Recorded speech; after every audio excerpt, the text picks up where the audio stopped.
Hello and welcome back to another daily cribbage. We're going to play a nice quick game today against player 9212. So let's start off with this hand. Oh dear. 2, 4, 8, 10, king, king. Well, we'll go keep the king, king. Maybe I'll throw away the 10, 8 to keep the most number of points in hand.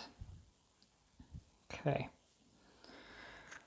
Guess we'll lead the 4. I'm not too happy because we've also left ourselves with a not very magic, an unmagic 16. But it didn't play out that way because our opponent didn't play out a 5 or a 10. Okay, double 7, double queen and a 6. So 4 points for our opponent, 2 points for us. Maybe there's a chance that our opponent didn't have much in their crib either. Okay, double 3 in the crib.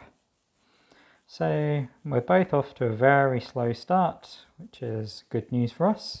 And we get to throw away 5 jack here, which is quite good. Double ace 5 8 doesn't really, that's 4 points in hand, but 5 jack improves a lot more in the crib, so that's what we want to do. We'll play out the 7. If our opponent goes 6, then we've got an 8. And if our opponent goes up to that one, then, well, we can play out an ace here. And what are we really signaling? We're just signaling that maybe we've got another 7. I like to think about my opponent's perspective. So if you think about the cards you've played out, what are you signaling to your opponent that you have left? So when you play out a 7 followed by an ace, one of the things you might be signaling is that you've got another 7 for the 7-7 ace combo. And 7's often heavily in play. You've got 8s as well. Anyway, present hand 5, 10, jack. We'll keep that together, probably with a 6.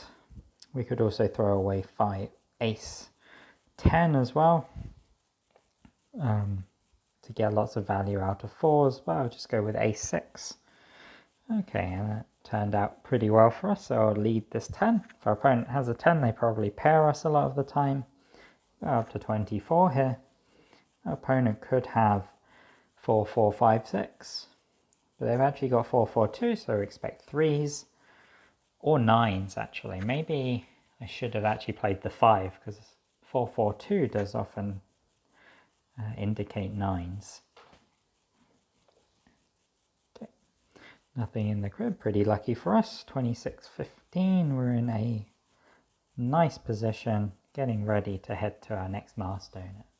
44, 18 points to get there. We've got 6 points in hand. Well, that's improved to 10 points now, so we're doing great.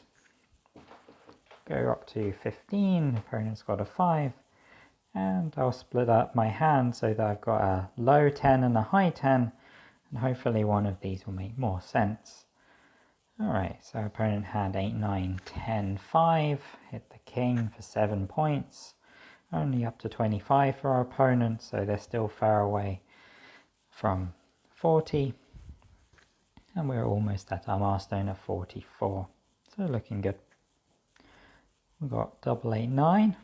If we really need to hit lots of points, we could maybe think about keeping one of the big combos.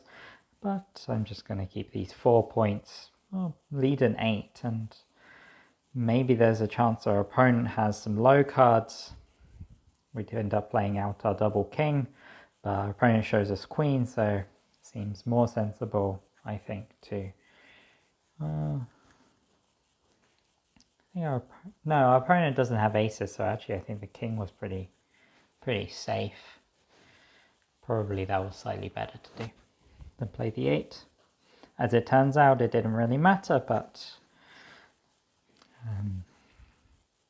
we knew from the previous play that our opponent didn't have many low cards because they said go.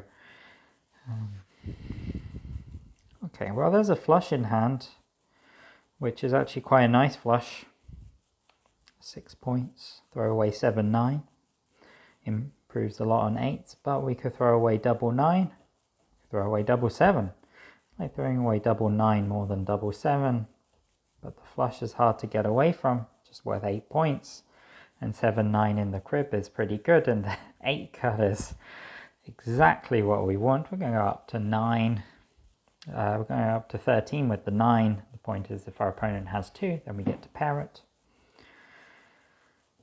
Okay, our opponent has a 3.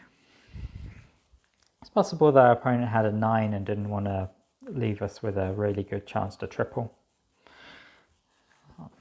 But it's more likely our opponent has 2 now or a 5. No, our opponent did have a 9 and chose to play very safe, which is, I think, an interesting decision. I think the opponent was a little bit optimistic about how bad our hand was going to be there. In our opponent's situation, I think you just have to, at some point, grit your teeth and try and get all of the points that you can. I'm going to pair the 8 here. If our opponent has another 8, that's fine, but a lot of the time they don't. Opponent played the 7 and 8, so I'll just play out the 7. If our opponent has 8, then we have to go, well, we don't have any choice about our last card, but I'm hoping that our opponent has 9s and 10s more often than they have another 7 or an 8. Okay, 88-57. Our positioning is fantastic. We've got 6-9-9, which we love, and we get to throw away probably ace-3, low cards, and hopefully get some combos going on in the crib. The ace on top's really nice because that means we get to have 5 in the crib. Opponent shows a double 3, which is pretty typical. Let's see what else they've got. Triple 3. Okay, there's all the other 3s, and I'm more worried about our opponent having a 6 there than any other card. A 6 or a 9, I guess, but we have a lot of 9s in our hand, so good removal. So I didn't lead the 6 because I don't want to give my opponent lots of points if they have a 6 of their own. Oh, triple 6-9. That's even better than 6-9 from last time. We don't need to keep the 8. We don't need to think about trying to hit a 7 and get 16 points. These 12 points are plenty good enough for us. Okay, but I will take these 2 points from pairing the 9. It's completely safe. Our opponent can't triple our 9. Opponent shows a 6-9-5-2. 9-5-2. Which, okay, is just 4 points. Nothing too special from our opponent. It's quite likely that we're going to skunk our opponent. Our opponent needs 10 points. So let's see if we can do that. We don't really have many choices in hand. We're going to be left with a pretty hard to play hand either way, even if we discarded king-king and tried to keep the 9-10 in hand. Not much we can do, so I'll just keep the queen double king intact. Let's see if our opponent has a 9. They've got the 7 though, so maybe we get a last card. No. Okay, 8-7-6 with the 2. And the 4. Actually, no, the 4 doesn't do anything. That's 7 points. Do we make it? Yes, we do. Alright, well, that was a nice simple game from us, I think. There wasn't too much that we did that was particularly crazy. That game, we just managed to get a lot of big hands, and the plays went our way. So, I hope you enjoyed that one, and I'll see you next time for another Daily Cribbage. Bye for now.